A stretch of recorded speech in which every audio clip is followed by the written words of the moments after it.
Muy buenos días, queridos amigos de Radio María.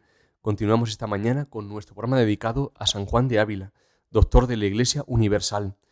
Vamos a tratar hoy el capítulo 110 del Audifilia, en el que veremos cómo Cristo disimuló las 4 condiciones de la hermosura que referíamos en el capítulo 106, que en las cosas eran, primera, cumplimiento de todo lo que hay que tener; segundo, la proporción; tercero, la pureza de color; y cuarto, el tamaño adecuado. Y veremos en este capítulo cómo todas estas perfecciones que él tenía por ser Dios y hombre perfecto, las escondió para que se hiciesen manifiestas en nosotros. En definitiva, como él nos ha dado ejemplo para que sigamos sus huellas, y viendo nosotros como Cristo ha escondido todas sus perfecciones, nos debe interpelar a seguir sus huellas. Recuerdo ahora al beato Bernardo de Hoyos, por ejemplo, ¿no? Joven sacerdote del siglo XVIII de la Compañía de Jesús, tan querida, por cierto, por el padre Ávila, que teniendo una vida mística propia de los grandes místicos del siglo de oro español, sin embargo, jamás sus compañeros hubieran pensado que vivía en las altas cumbres del amor divino. Bien, pues vamos a pedirle ahora, al leer este capítulo, al Espíritu Santo, que nos ilumine, que Cristo vivo nos encienda en su amor, para que aspiremos a lo más alto, pero caminando siempre con sencillez y simplicidad, sin buscar la apariencia ante los hombres, sino buscando solo la mayor gloria de Dios. Vamos a leer despacio, porque se entiende muy bien y por supuesto no tiene desperdicio. Iremos repasando cada una de las 4 condiciones de la hermosura. Iremos viendo con Ávila cómo Cristo las escondió todas. Comienza así este capítulo. Si bien miramos las condiciones ya dichas, que se requieren para ser uno hermoso, todas las cuales están excelentemente en el Verbo Divino, hallaremos que todas las disimuló y escondió, para que, siendo escondidas en él, se manifestasen en nosotros. Ahora nos habla de la primera. Muy entero y acabado y lleno es el Verbo de Dios, pues ninguna cosa le falta ni le puede faltar, y quita él la falta a todas las cosas. Pero este tan rico en el seno del Padre, mírale hecho hombre en el vientre y brazos de su madre, y por todo el discurso de su vida y muerte. Y verás cuántas veces le faltó el comer y el beber en toda su vida, qué carente de cama para echarse cuando le puso la Virgen en el pesebre, porque ni cama ni lugar tenía en el portal de Belén. Cuántas veces le faltó con qué remediar su frío y calor, y no tenía sino lo que le daban. Y si en la vida no tenía en qué reclinar su cabeza, como él lo dice, ¿qué diréis de la extrema pobreza que tuvo en su muerte, en la cual tenía menos donde reclinar su cabeza, porque o la había de reclinar en la cruz y padecer extremo dolor por las espinas, que más se le hincarían en ella, o la había de tener abajada y en vilo, no sin grave dolor? Oh sagrada cabeza, de la cual dice la esposa que es oro finísimo, por ser cabeza de Dios, y cuánto pagas a tu costa lo que nosotros, contra tu amor, nos reclinamos en las criaturas amándolas y queriendo ser amados y alabados de ella, haciendo cama de reposo en lo que habíamos de pasar de camino hasta descansar en ti. Y el motivo por el que pasa esta carencia y pobreza lo declara San Pablo diciendo: bien sabéis, hermanos, la gracia que nos hizo nuestro Señor Jesucristo, que siendo él rico, se hizo pobre por nosotros, para que, con la pobreza de él, fuésemos nosotros ricos. Veis aquí, pues, disimulada muy por entero la primera condición de hermosura, que es ser en todo cabal, pues le falta tanto en el suelo, al que en el cielo es la misma abundancia. A todos debería conmovernos la pobreza del Rey de cielos y tierra, que vino al mundo en pobreza, vivió en pobreza y murió en una pobreza absoluta. Fue su amor infinito el que prendió fuego a cuantas cosas pasajeras daba este mundo. Es decir, la razón de su pobreza fue la grandeza de su amor. Fray Luis de Granada dice de San Juan de Ávila que, acordándose que aquel Señor que él tanto amaba murió en la cruz desnudo, ninguna cosa tuvo ni tomó todo el tiempo que vivió. Así sabemos que vestía extraordinariamente pobre, siempre llevaba una sotana vieja y le pesaba la ropa nueva. En sus tiempos de predicador itinerante no tenía casa, se hospedaba en casa de discípulos suyos o en hospitales. no quería tomar más que el alimento necesario para sustentar las fuerzas que pide el oficio de predicador, e incluso en esto faltaba, esperando, dice Fray Luis de Granada, más las fuerzas de la providencia de nuestro Señor que de los medios humanos. Vivía de limosnas y nunca aceptó para su sustento el fruto de beneficios eclesiásticos, alegando que si en sus sermones hacía lo que debía, que era exhortar a la pobreza y al desprecio de los bienes terrenos, no quería que sus oyentes, viéndole rico, dijeran entre sí que él fuese el primero en dar ejemplo. Sabiéndose amado por tal Señor, era ya él el más rico del mundo. Podríamos hacernos una pregunta. ¿Qué me falta a mí en mi vida diaria y concreta? ¿Me falta algo? ¿Algo de lo esencial? Es posible que no nos falte nada. Lo primero que deberíamos hacer es darle gracias a Dios, puesto que no somos merecedores de tenerlo todo.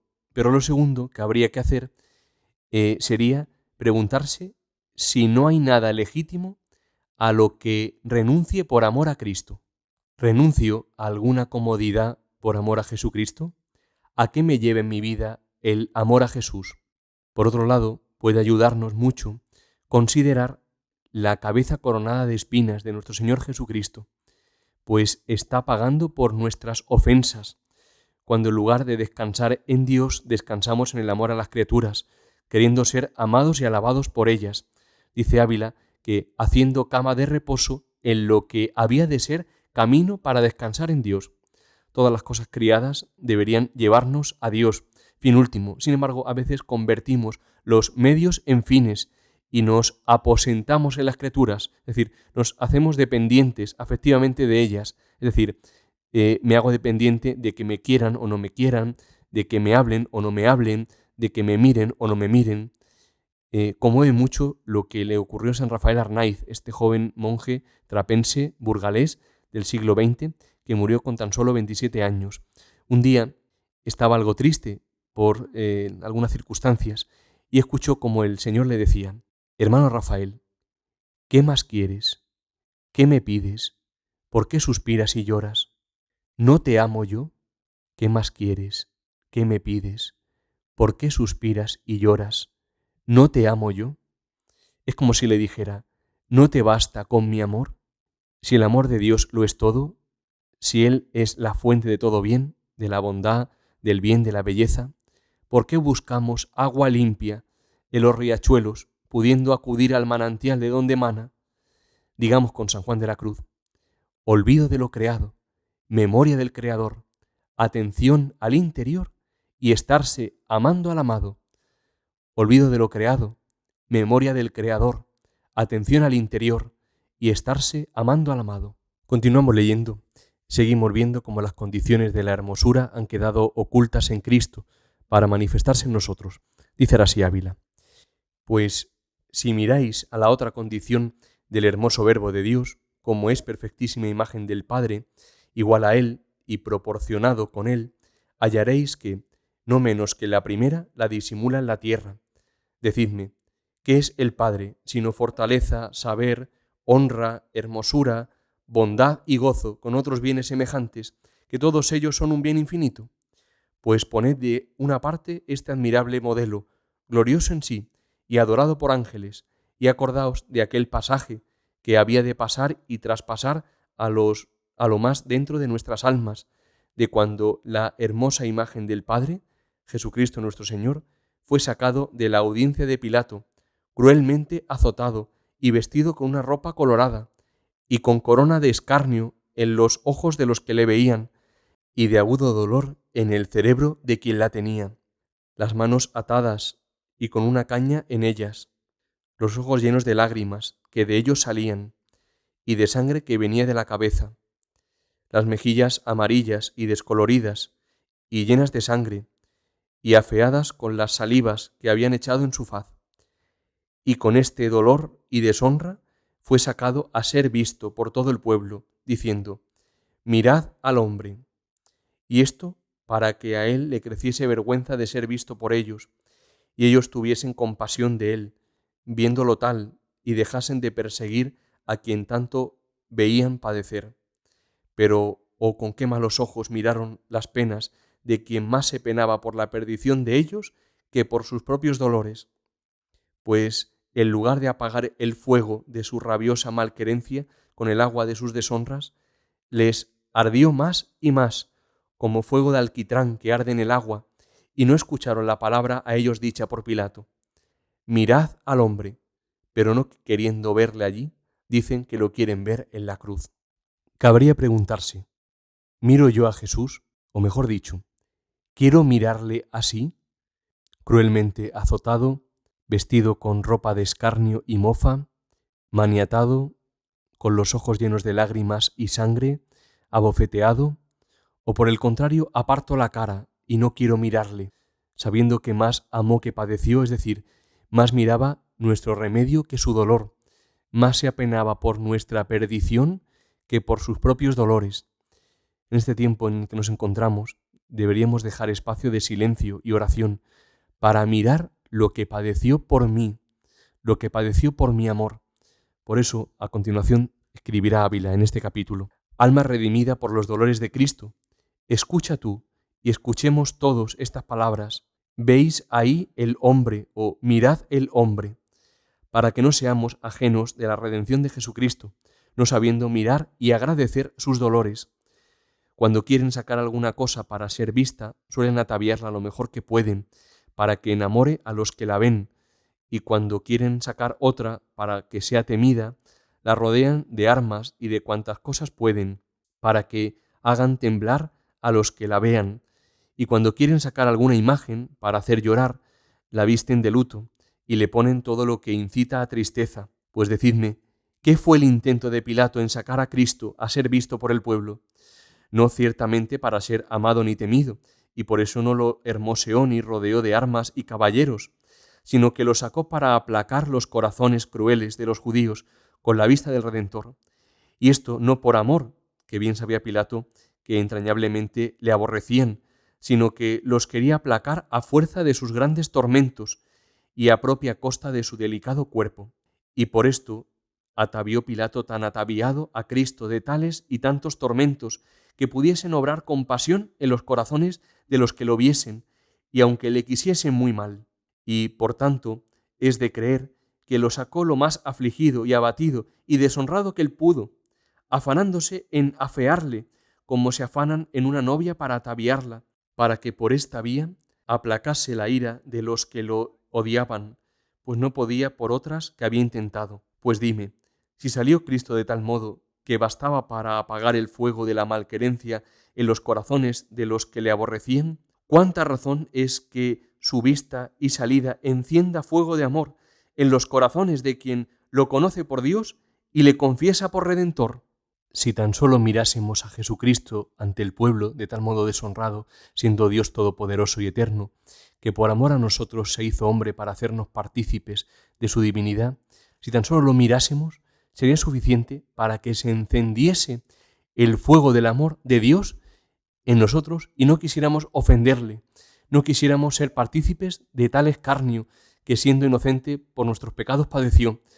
Sería suficiente para vivir en una acción de gracias continua al que padeció lo que debía yo padecer por mis pecados. La gran Santa Teresa de Jesús se convirtió, siendo ya religiosa, contemplando una imagen de un Cristo muy llagado. Escribe ella misma en el libro de su vida: acaecióme que, entrando un día en el oratorio, vi una imagen que habían traído allá, que se había buscado para cierta fiesta que se hacía en casa. Era de Cristo muy llagado y tan devota que, mirándola, toda me turbó de verle tal, porque representaba bien lo que pasó por nosotros. Fue tanto lo que sentí de lo mal que había agradecido aquellas llagas, que el corazón me parece se me partía, y arrojéme cabe él con grandísimo derramamiento de lágrimas, suplicándole me fortaleciese ya de una vez para no ofenderle. La gran carencia de nuestra vida cristiana es sin duda la oración, y la humanidad de Cristo, representar a Cristo hecho hombre, es la puerta para entrar en esta vida de oración. Continuamos leyendo. Mucho tiempo antes de que esto sucediera, vio el profeta Isaías este pasaje y contemplando al Señor dijo: no tiene belleza ni hermosura, le miramos y no tenía vista, y lo deseamos despreciado, y el más abatido de los hombres, varón de dolores, y que sabe de penas. Su rostro estuvo como escondido y despreciado, y por tanto no le estimamos. Verdaderamente Él llevó nuestras enfermedades, y Él mismo sufrió nuestros dolores, y nosotros le estimamos como leproso y herido de Dios y abajado. Si queréis mirar estas palabras de Isaías una por una, veréis qué escondida estuvo la hermosura de Cristo en el día en que trabajó para hermosearnos. Dice la esposa en el Cantar de los Cantares, hablando con Cristo: hermoso eres y bello, amado mío. Y aquí dice Isaías que no tiene belleza ni hermosura. Y aquel en cuya cara se ven otra vez los ángeles y la desean mirar, aquí dice que no tiene vista. Y aquel que, cuando entró en este mundo, fue por mandato del Padre adorado por todos los ángeles, ahora que sale del mundo es despreciado por hombres muy viles. Dice David de Cristo que es ensalzado sobre todas las obras de las manos de Dios, y dice Isaías que es el más abatido de todos los hombres.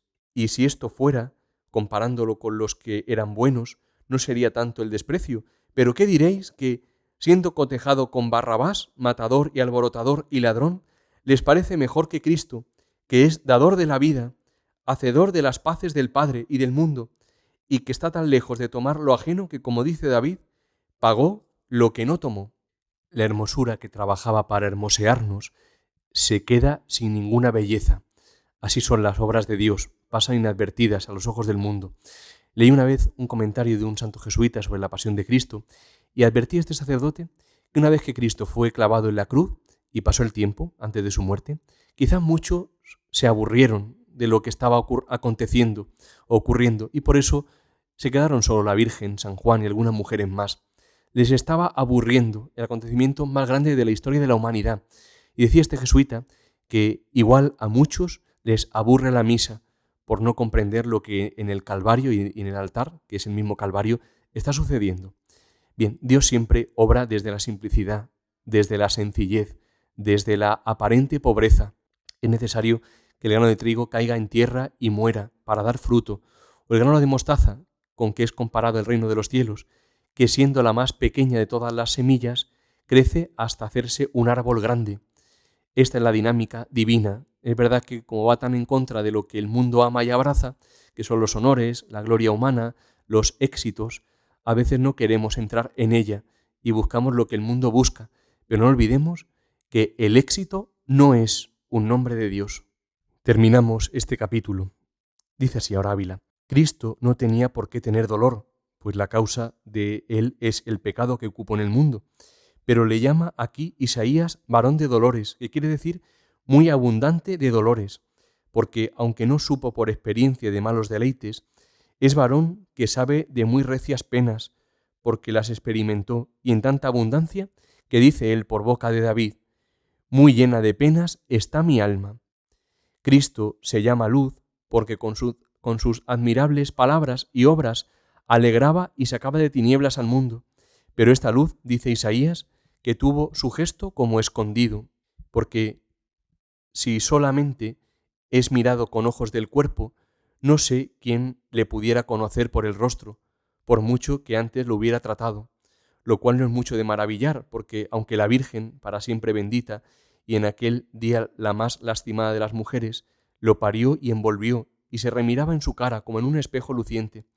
Pero con todo esto, creo que si ella allí estaba presente en este paso de tanto dolor, miraba y remiraba con cuánta atención las lágrimas de los ojos y el dolor del corazón le daban lugar, si era aquel su benditísimo Hijo, que tan de otro color y manera estaba a como antes le había conocido. Y si los que lo miraban creyeran que el Señor lo pasaba todo, no porque lo debiese, sino porque amaba a los que lo debíamos, sería alivio a la pena de Cristo. Pero ¿qué diremos? ¿Qué dice Isaías? Que lo tuvieron por herido de Dios y abatido, porque pensaban que Dios lo abatía así por sus pecados, y que merecía aquello y mucho más, y por eso pidieron que fuese puesto en la cruz, de manera que de fuera quitaban sus ojos de mirarle, porque tenían asco de él, como de un leproso, y en el corazón lo tenían por malo y digno de aquello, y mucho más. Era cosa para mirar y llorar, que si le miraban, escupían hacia él, y si no le miraban, hacían grandes ascos, como de cosa muy fea.